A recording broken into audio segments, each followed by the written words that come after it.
1920, no restrooms. 1939, fake snow made of poison. 1956, filming next to nukes. Classic cinema might have shaped pop culture, but it also risked lives to do it. Here's how film history got away with being this unsanitary. No restrooms, no rules. 1920s film sets. The earliest Hollywood sets didn't have much. No trailers, no catering, and definitely no restrooms. Cast and crew spent long hours in makeshift locations, sweating under stage lights or standing ankle-deep in dirt, all without access to basic sanitation. Backlots were often just patches of land with minimal facilities. Studios like Universal and Keystone cranked out films on tight budgets, sometimes churning out multiple projects in the same location on the same day. The speed came at a cost. Extras relieved themselves behind scenery. Actors changed costumes in cars. There wasn't even running water in many of the outdoor shooting areas. And while the stars had dressing rooms, if they were lucky, crew members had to make do with whatever was nearby. According to accounts from early studio workers, it wasn't unusual to go an entire 12-hour shoot without seeing a single sink or bathroom. One assistant director at Fox later recalled that they'd hold it until wrap, not because they wanted to, but because there was literally nowhere to go. Hygiene barely registered as a concern. Filmmakers were more focused on lighting, angles, and stunts than whether anyone had washed their hands. Combine that with the lack of air circulation in enclosed stages, and you had a petri dish of coughing, sneezing, and sweaty costume swaps. Wardrobes were rarely cleaned between actors. If you were cast in a period piece, odds were you'd wear a musty wool coat someone else had sweat through last week. Makeup was applied with communal brushes, often stored without cleaning. Hairpieces went from head to head. Actors with lice? Not uncommon. Complaints were ignored unless you were a big enough name to get someone fired, and then there was the drinking water, or lack of it. Cast and crew shared metal cups passed around from a single cooler. When one person got sick, everyone got sick. Fire hazards and flammable film. Long before CGI or digital cameras, studios used nitrate film stock. Cheap, high quality, and terrifyingly flammable. One spark could turn a reel into a fireball. Nitrate didn't just catch fire, it exploded. Projection booths had warning signs for a reason. Between 1890 and 1950, dozens of theaters burned down due to nitrate fires. The film used on set was just as unstable, especially under the hot arc lights used in early filming. On production stages, sets were often made of untreated wood and cloth, turning them into kindling. Studios didn't exactly prioritize fire safety. In 1929, a fire broke out at the Consolidated Film Industries lab, killing one man and injuring 6 others. In 1937, the Fox Vault fire in New Jersey destroyed over 75% of the studio's silent film archive. While that one happened off-set, it underscored how studios handled or mishandled storage and safety. Actors weren't safe either. In some productions, oil was used to make skin glisten under harsh lights, without warning that it was flammable. Pyrotechnics were rigged by hand. Fire extinguishers? Not always on standby. There were no unions yet to enforce safety, and even after the Screen Actors Guild formed in 1933, enforcement took years. One infamous case was the 1931 fire during the filming of Ben-Hur, A Tale of the Christ, MGM, where flaming chariots used for dramatic effect went off too early, injuring horses and startling the actors. Production pressed on. Flammable costumes added to the danger. Tulle, lace, and acetate were lightweight and looked great on camera, but went up in flames if touched by a spark. On multiple occasions, extras had to stop, drop, and roll, often without training or help. And then there was smoking. Everyone smoked. Directors, stars, extras, indoors, outdoors, next to giant cans of nitrate. No one batted an eye. Asbestos snow and chemical set dressing. In 1939, The Wizard of Oz made movie history with its magical snowfall scene. What audiences didn't know was that the snow gently falling on Dorothy and friends was pure asbestos. specifically chrysotile flakes. It was widely used in film at the time for its white, fluffy look and resistance to heat. Asbestos was cheap, easy to spread, and clung to costumes and skin. MGM used it liberally, so did other studios. Holiday Inn, 1942, starring Bing Crosby, also used asbestos-based snow for its winter sequences. At the time, no one knew, or admitted to knowing, how dangerous it was. By the 1940s, health concerns about asbestos had begun to surface. Some industry professionals privately expressed concern, but the warnings were dismissed. The focus stayed on budget, speed, and spectacle. Cast and crew inhaled microscopic fibers day after day. No one wore masks. The fake snow stuck to actors' faces and was often accidentally ingested. This wasn't limited to snow. Other scenic elements were just as toxic. Lead-based paints were used to age props and backdrops. Formaldehyde was used to preserve animal parts in horror films. Even fog effects were made with ammonia or burning chemicals that left cast members coughing between takes. On top of that, makeup was often mixed with aluminum and bismuth powders, harmless in small amounts but not when caked on daily for months. Background actors were the most exposed. They sat under layers of powder and product with no clue what was going into their pores. Studio crew members who handled these materials rarely wore gloves. Ventilation? Non-existent. People swept asbestos flakes off the floor with no protection. Decades later, some actors developed respiratory issues, and in a few confirmed cases, mesothelioma was traced back to these exact sets. But in the moment, it looked good on camera, and that's all anyone cared about. Toxic makeup and the price of looking good.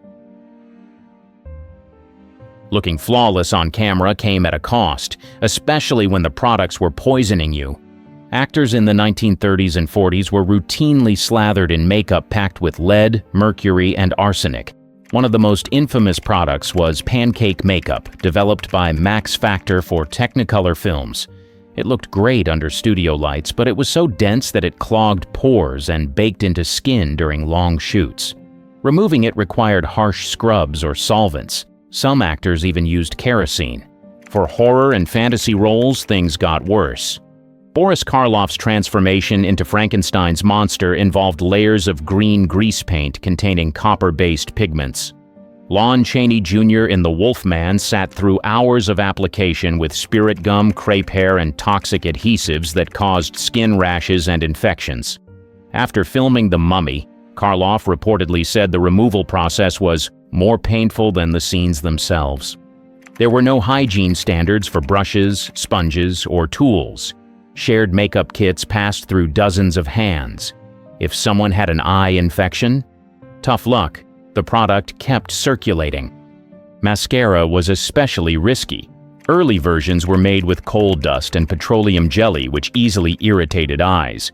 In extreme cases, it led to temporary blindness. Eyelash tints containing aniline dyes were banned after several women outside the industry died from complications. But inside the studio walls, rules were slow to catch on. Lipsticks were no better. Some shades were laced with crushed carmine beetles or harmful synthetics to make the colors pop on black and white film. Eating during takes meant ingesting trace amounts of lead and other chemicals. And if you had sensitive skin, you were just difficult. Stunts, accidents, and no second takes. Back when safety nets were considered expensive, stunt work was brutal. Studios loved big action sequences, car crashes, train scenes, rooftop falls, but they didn't love spending money to make them safe. Stunt performers were barely regulated. Many worked without contracts, insurance, or backup plans. If something went wrong, they were replaced, not compensated. Take Ben-Hur, 1959. The legendary chariot race was shot with real horses, real collisions, and barely any protection. One stuntman was thrown from a chariot and nearly crushed, but the cameras kept rolling. MGM later edited around the injury, never acknowledging it publicly. In 1930, during filming for Such Men Are Dangerous, a plane stunt went wrong and crashed into the ocean, killing 10 people, including the director. The movie was still released. Female stars were pressured to do their own stunts to save money. Actresses like Maureen O'Hara did high dives, fight scenes, and horseback rides without doubles. No padding, no prep. Just be brave and roll film. If you hesitated, you were labeled unprofessional. Extras were expendable. In large crowd scenes or battle reenactments, dozens were injured by poorly rehearsed explosions or collapsing sets.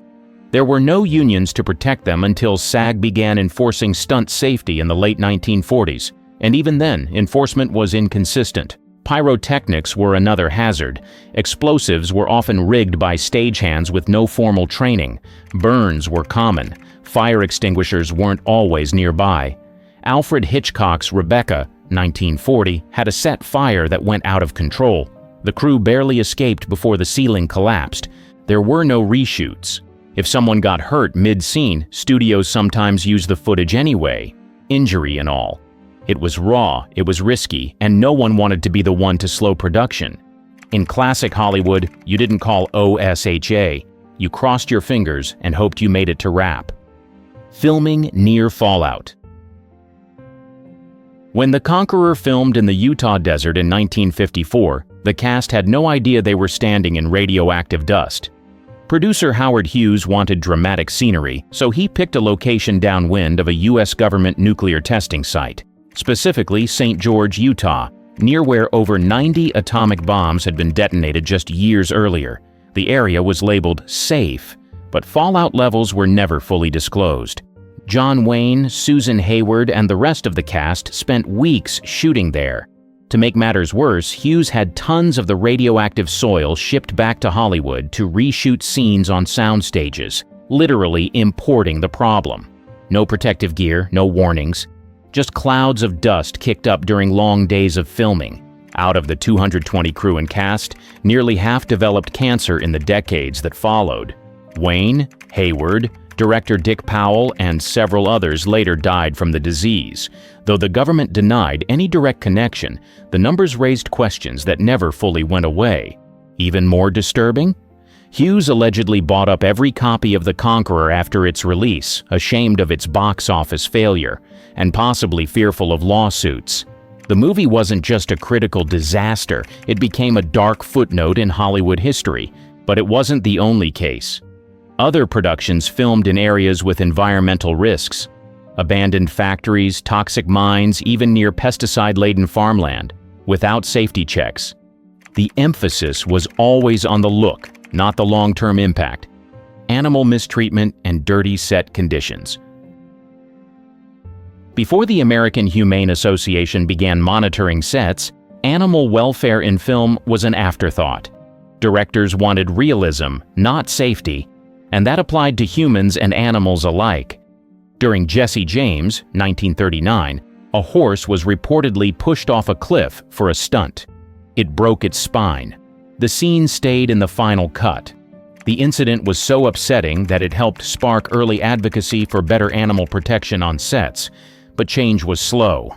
Old westerns frequently forced animals through dangerous scenes, explosions, stampedes, and rough terrain. If a horse was injured, they were quietly replaced. Humane observers weren't standard until the late 1960s. Beyond mistreatment, animals were often housed in unsanitary conditions. For jungle films, studios shipped in exotic animals, lions, monkeys, snakes, without veterinarians on site. They were kept in small cages, barely fed and sometimes sedated to keep them camera-ready.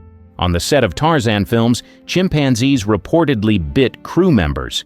One actor from the 1930s version said the animals were nervous, poorly treated, and unpredictable. Zookeepers weren't consulted. Handlers were just whoever was available. Animal waste piled up during long shoots. There were no protocols for cleanup, which meant odors, insects, and the spread of illness, especially on hot outdoor sets. Background actors were sometimes asked to stand near animals with no safety barriers or protection, raising both hygiene and safety issues. And then came the bird problem. Alfred Hitchcock's The Birds, 1963, used real agitated seagulls, ravens, and crows. Tippi Hedren was attacked repeatedly, covered in scratches and bird droppings. By the end of filming, she needed medical treatment and a week of rest. Still, the cameras kept rolling. drugging through the workday. Old Hollywood didn't just ignore health, it often pushed actors past the brink with pills. Studios controlled their stars, and when tight schedules or grueling shoots caused fatigue, they handed out amphetamines like breath mints. Judy Garland, for example, was given stimulants to stay alert during long filming days, then sleeping pills to crash at night. She was only 16 when The Wizard of Oz was filmed, already trapped in the cycle. Garland wasn't alone. Studio contracts gave bosses complete control. They'd assign doctors on payroll who'd prescribe whatever was needed to keep actors moving. These weren't therapeutic doses either. Some performers were reportedly given pep shots daily, no questions asked. Bette Davis once said the workload was so intense, "You didn't go home, you collapsed." Rather than cut hours, studios doubled down with chemical solutions. Actors stumbled through performances, held together by a cocktail of barbiturates and speed. Men were expected to tough it out. Women were expected to smile while doing it. Pill bottles lined dressing rooms. Directors looked the other way. These drugs weren't regulated like they are now. There was little oversight and no concern about dependency or side effects. Some stars developed full-blown addictions under the studio system, but intervention rarely happened unless it interfered with filming. Even then, rehab was whispered about, not offered. Makeup artists had tricks to hide tremors or sunken cheeks. Lighting was adjusted to disguise exhaustion. Publicists crafted wholesome stories to keep up appearances. Behind the scenes, some actors barely made it through a scene without medication. Hygiene? What hygiene? By today's standards, classic film sets were filthy. Restrooms were still limited, especially on outdoor shoots. Mobile trailers didn't become common until the 1960s, so actors and crew used whatever was nearby. That meant outhouses, gas stations, or nothing at all. On remote shoots, people went in the bushes. Running water was scarce. Hand washing? Not a thing. Craft services didn't exist, so food was brought in with no refrigeration or storage, often sitting out for hours in the sun. Crew ate with dirty hands between takes. Some actors even brought their own utensils to avoid using studio-provided ones. Wardrobe departments rarely washed costumes. Extras shared outfits without cleaning in between. Costumes reeked of sweat and mildew. If you complained, you got labeled fussy. For background actors, getting a clean shirt was a luxury. Hair and makeup stations weren't much better. Shared brushes, sponges, and razors spread infections. One outbreak of impetigo, a contagious skin condition, shut down a production temporarily in the early 1950s, but no changes were made afterward. Ventilation in sound stages was a joke. No air conditioning, just hot lights, sealed sets, and dozens of people breathing the same stale air. Crew members passed out from heat regularly. Dust, cigarette smoke, and chemical fumes built up throughout the day. And cleaning, that was someone else's problem. Set floors were swept maybe once a week. Props were covered in grime. Animals roamed between scenes without cleanup. There are reports of rats wandering through studio lots. No surprise given the leftover food and lack of trash disposal. Sick days weren't taken unless you were visibly ill, and even then only if you had a fever. Actors filmed while coughing, sweating, or running on barely any sleep. Everyone else just worked around it. It wasn't just unglamorous, it was gross. Slow shift towards sanity. It took decades and a pile of lawsuits for studios to start cleaning up. The 1960s brought in stronger unions. The Screen Actors Guild and the Directors Guild began pushing for better safety, sanitation, and basic worker protections. They demanded real rest breaks, regulated work hours, and finally, functioning restrooms on set. By the 1970s, OSHA, Occupational Safety and Health Administration, laws applied to film productions. Studios were forced to follow new health codes. That meant cleaner sets, better ventilation, and access to medical care during shoots. Trailers with restrooms, on-site medics, and personal dressing areas became standard. Makeup products got an overhaul. Lead, mercury, and arsenic were banned from cosmetics. Shared tools were replaced with disposable applicators. Unionized hair and makeup teams cleaned their kits, sterilized brushes, and followed hygiene protocols. Animal treatment improved, too. After public outrage over several high-profile on-set animal deaths, the American Humane Association began monitoring productions, enforcing the "no animals were harmed" clause we see in credits today. Stunt work also changed. The deaths of several stunt performers in the 1970s led to new rules requiring safety rehearsals, protective gear, and trained coordinators on set. Accidents still happened, but now there were consequences and accountability. Even craft services cleaned up. Food was stored properly, kept cool, and served with gloves. Water stations replaced shared cups. Portable hand-washing stations appeared, and so did health inspections. It wasn't perfect, but it was a start. And it made one thing very clear. Classic cinema might look glamorous, but it took a whole generation of burned-out, poisoned, and overlooked workers to make Hollywood realize basic hygiene wasn't optional. It was survival.